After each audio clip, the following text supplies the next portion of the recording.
मध्य प्रदेश के रीवा में इस वक्त प्रधानमंत्री नरेंद्र मोदी राष्ट्रीय पंचायती राज दिवस समारोह को संबोधित कर रहे हैं। सीधे आप वहां की तस्वीरें देख रहे हैं। इससे अब पंचायतों को कम कीमत में सामान मिलेगा और स्थानीय छोटे उद्योगों को भी अपना सामान बेचने का एक सशक्त माध्यम मिल जाएगा।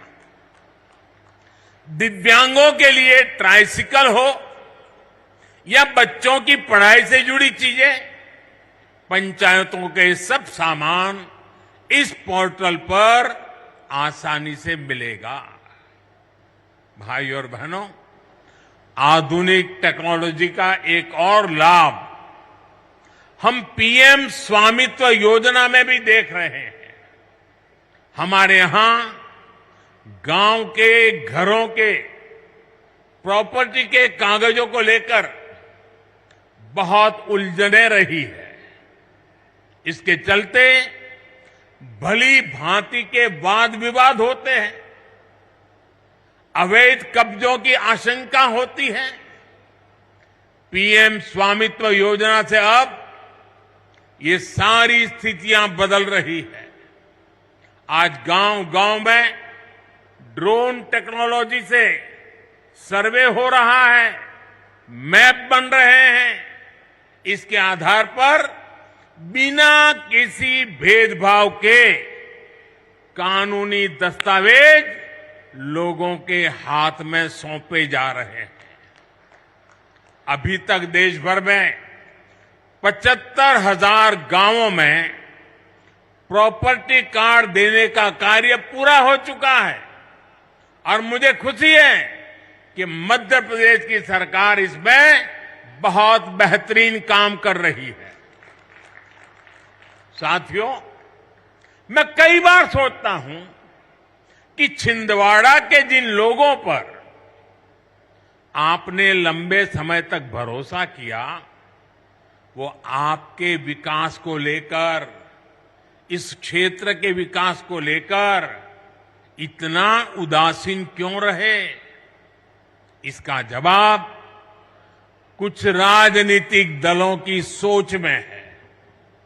आजादी के बाद जिस दल ने सबसे ज्यादा समय तक सरकार चलाई, उसने ही हमारे गांवों का भरोसा तोड़ दिया। गांव में रहने वाले लोग, गांव के स्कूल, गांव की सड़कें, गांव की बिजली, गांव में भंडारण के स्थान, गांव की अर्थव्यवस्था, कांग्रेस शासन के दौरान सबको सरकारी प्राथमिकताओं में सबसे निचले पायदान पर रखा गया। भाई और बहनों, देश की आधी से ज्यादा आबादी जिन गांवों में रहती है, उन गांवों के साथ इस तरह सौतेला व्यवहार करके देश आगे नहीं बढ़ सकता।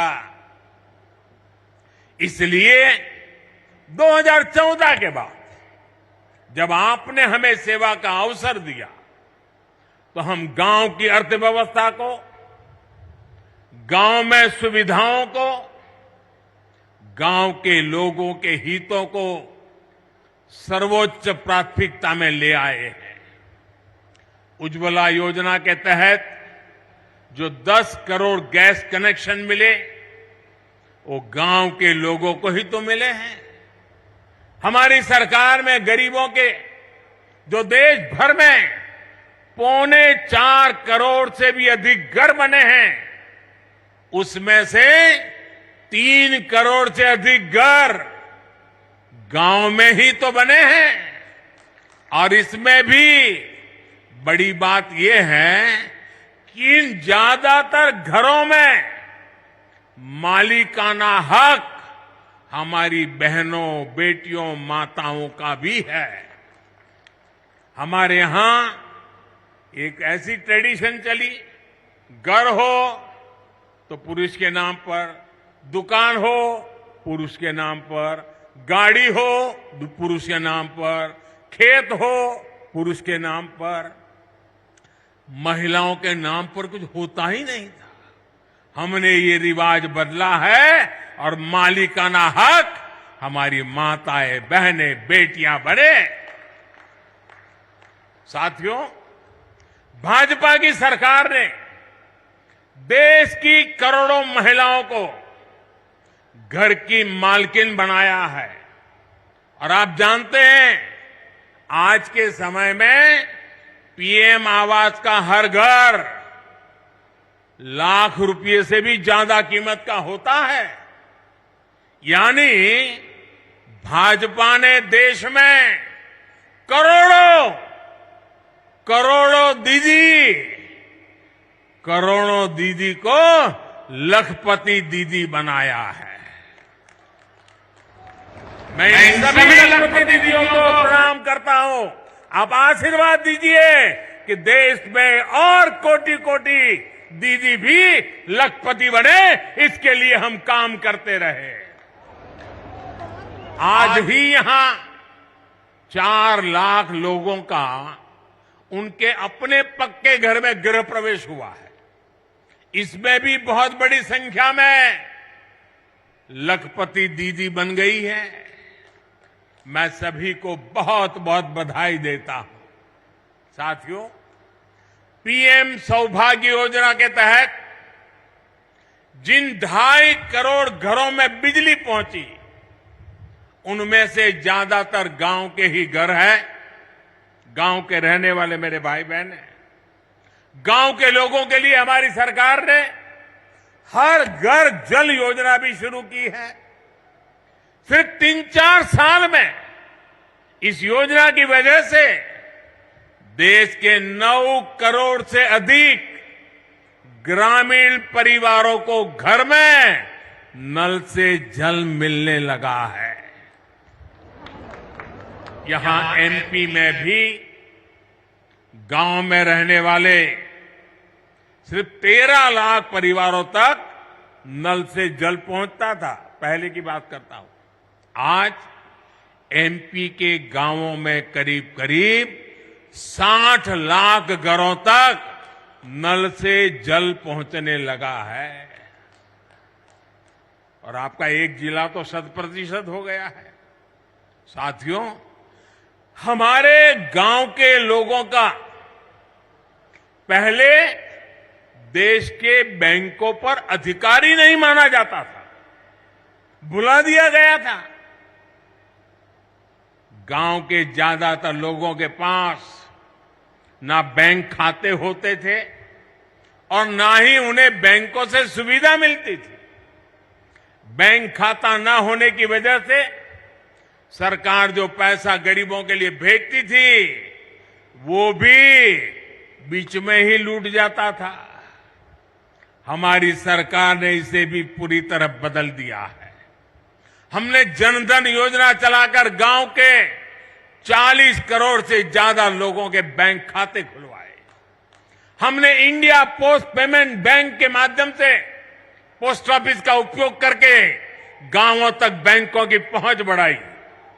हमने लाखों बैंक मित्र बनाए, बैंक सखियों को प्रशिक्षित किया। आज इसका प्रभाव देश के हर गांव में नजर आ रहा है।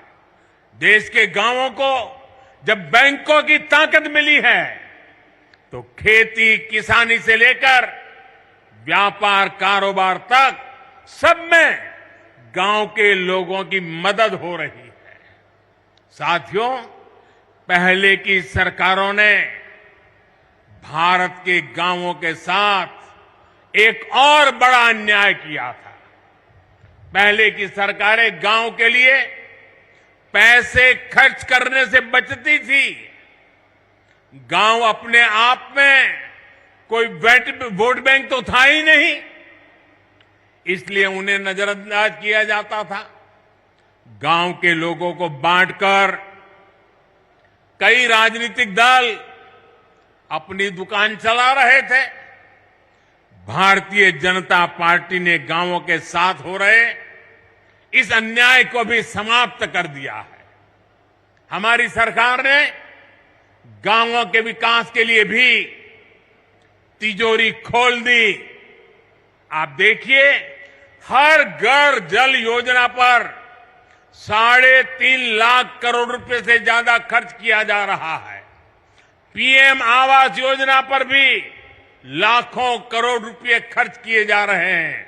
दशकों से अधिक अधूरी पड़ी सिंचाई परियोजनाओं को पूरा करने के लिए 1 लाख करोड़ रुपए खर्च किए जा रहे हैं। पीएम ग्रामीण सड़क योजना पर भी हजारों करोड़ रुपए खर्च किए जा रहे हैं। पीएम किसान सम्मान निधि के तहत भी सरकार ने करीब 2.5 लाख करोड़ रुपए सीधे किसानों के बैंक खातों में भेजे हैं। यहां एमपी के लगभग 90 लाख किसानों को भी 18,500 करोड़ रुपए इस योजना के तहत मिले हैं। इस निधि से रीवा के किसानों को भी करीब 500 करोड़ रुपया मिले हैं। हमारी सरकार ने जो एमएसपी बढ़ाई है, उससे भी गांवों में हजारों करोड़ रुपए अतिरिक्त पहुंचे हैं। कोरोना के इस काल में पिछले 3 साल से हमारी सरकार गांव में रहने वाले गरीबों को मुफ्त राशन दे रही है। गरीब कल्याण की इस योजना पर भी 3 लाख करोड़ रुपए से अधिक खर्च किए जा रहे हैं। इंडिया टीवी हर वक्त हर जगह डाउनलोड करने के लिए सर्च करें India TV news Google play store या ऐप स्टोर पर।